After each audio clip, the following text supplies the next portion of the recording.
So today I'm going to be unboxing it and testing it out. We're going to go ahead and open this up, see what it looks like, see the features. But first and foremost, I'd like to say thank you to the company for sending me this product so I could go ahead and unbox it and give you my full and honest review. So let's go ahead and take it out of the box, check it out, and let's have my dog test it out. So this is what to expect when you get your dog bed. They're actually going to come sealed like this.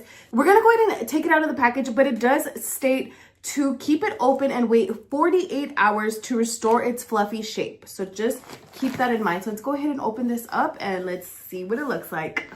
Okay, so I'm unboxing the dog bed. Let's go ahead and take a closer look. It is designed with thick, supportive foam that gives your dog a soft place to rest. The bolstered sides add a structured edge, which some dogs may find comforting and lean against it. The outer cover is removable and machine washable, making it easier to clean when needed. Underneath, there's a liner that helps protect the inner foam for everyday messes. The bottom has a non-slip surface to help keep the bed in place on smooth floors. The fabric feels durable with reinforced stitching along the seams, and the surface is plush and soft to the touch, ideal for dogs to enjoy a cozy spot. Overall, it's a simple and functional setup that could work well in any room. My dogs absolutely loved it, and I would highly recommend.